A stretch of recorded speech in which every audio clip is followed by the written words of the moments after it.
Often the hallmark of recognizing that your kid has become a teenager after they say something like, "I hate you, Dad," or "I hate you, Mom," is that suddenly they find themselves sleeping until 11 in the morning, which they never did before. We're going to review this.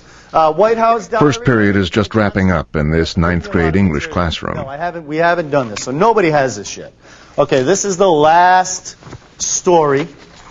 The teacher is wide awake, trying to inject a little life into his students. Number 12, okay, prodigious. Wonderful, of great size. A lot of people got that mixed up with poignant. All right, prodigious, if we're going to be technical. Okay, prodigious. Yes, I'm giving what you see in the classroom is a sea of sleepy faces and drool on their notebooks and so forth. When we bring those kids into the laboratory, what we see is a phenomenon that's of a lot of concern for us. They start to look as if they have a major sleep disorder.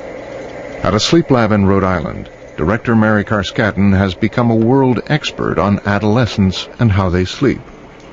She is disturbed by what her studies show, that most teens are getting an average 7.5 hours a night. When you put that in the context of what they need to be optimally alert, which is 9.25 hours of sleep, it's clear that they're building huge, huge sleep debts night after night after night. With all of the things that teenagers have available to them, from televisions and telephones and computers, their sleep has been shoved into an ever-narrowing window. Fundamentally, the issue is they're not filling up their tank at night. And so they're starting the day with an empty tank. Okay, guys, I want to know how many people had a problem this morning getting out of bed. All of you guys. It's hard to get up because sometimes my brother and mom can wake me up and it'll take, they have to call me 15 times before I actually get up. What's interesting is there's another part of their brain that's the biological timing system, or the circadian clock, that actually helps to prop them up at the end of the day. The circadian clock shifts forward as children become teenagers. I'm so used to staying up so late and everything, I just can't fall asleep. 12 to 1, sometimes 2. Why do you go to bed so late? A whole bunch of... I can't sleep most of the time. When they start the day with an empty tank and there's no biological clock helping them in the morning, they really should be home in bed, sleeping, not sleeping in the classroom. I'm not a morning person at all. Not at all. When I get on the bus, I don't even remember what happens at home. It's just blah, it's all a big blur. And so when they say I'm grounded when I get home, I don't remember what I did in the morning. The teenagers are really put in a kind of a gray cloud when they aren't having enough sleep. It affects both their mood and their ability to think and their ability to perform and react appropriately. Here on again. Professor Carlisle Smith at Trent University in Canada specializes in sleep and learning.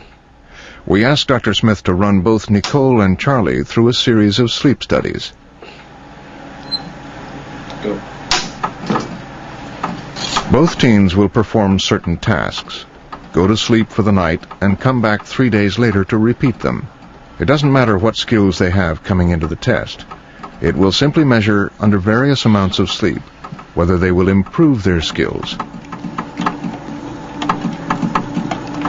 15:04.7. Almost half the time. You're on there half the time. That's pretty good.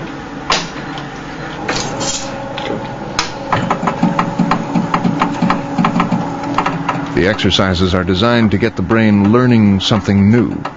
Stop. See what you got here? Look at Charlie on his first trial. Alright, just a minute. This test is a real brain teaser. It's like learning an equation in math. Not only does Charlie have to trace something upside down, he must visualize the task in his brain and work from that picture. Can't get out of this thing. The special worry with teenagers is that they are learning a tremendous amount and trying to keep up with their peers and so on. They're often stretching almost to the limit of what they can do. And sleeping in is one of the best ways that they can do to sort of stay abreast of what's going on, and let them do it.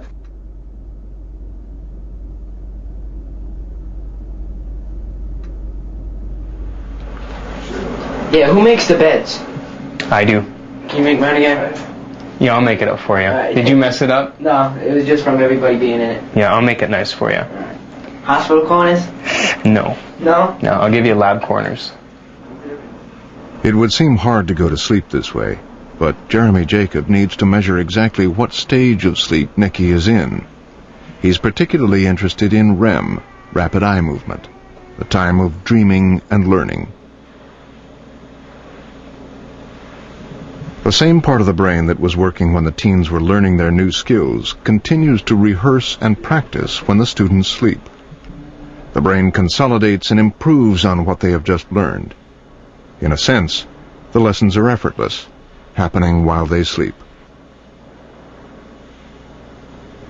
The best predictor of how well someone is going to do, be they at Harvard or wherever, is not their SAT scores or anything else. It's whether or not they get a good night's sleep.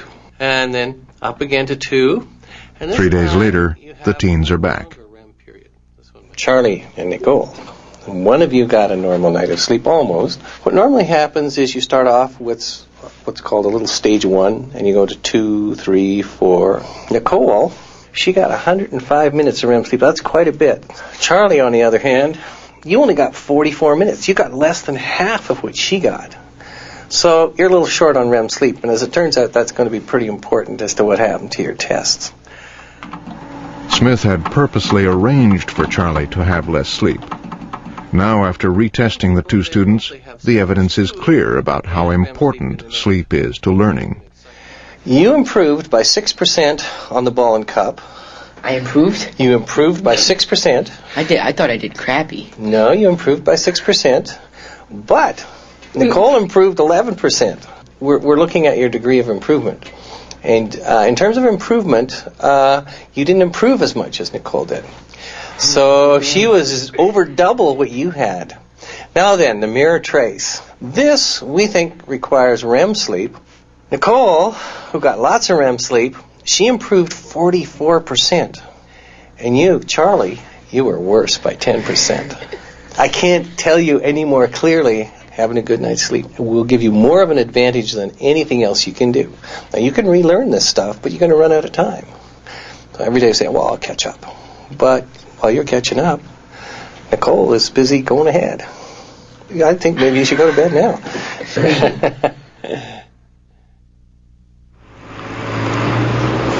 In response to the studies that show many teenagers are sleep deprived, a number of school districts across the country have changed their school start times.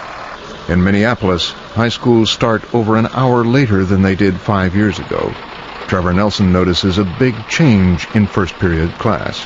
A lot of kids are talking, awake, smiling. It's a lot more alert than it was in middle school. What we found as a result of the later start time is the students were attending classes. They were more alert in class. They're reporting themselves being more alert. They're staying with the discussion with the teacher. They're raising their hand. They're being engaged as learners instead of struggling just to stay awake or passively sitting there. Wallstrom's recent report on the Minneapolis school experiment meant attendance was up, but there was a downside, particularly for middle school students who now start 2 hours later.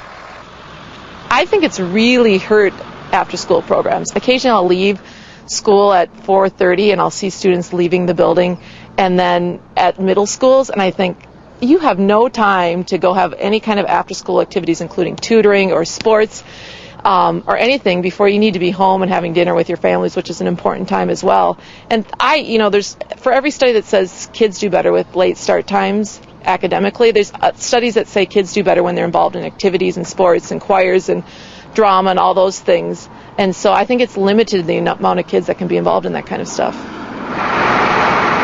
It's not only after-school activities that are affected when school districts change their start times. Bus schedules, child care, everything changes when the school start time shifts. Even in Rhode Island, where much of the groundbreaking sleep research was done, later school start times have met resistance. There have been some other districts where it's just sort of blown up in the face of the schools when they've tried to delay. The school is really the heart of the community and the heart of these families. And if you do it without any warning, parents have structured daycare and child care for the little ones being provided by the older ones. And it just can get out of control.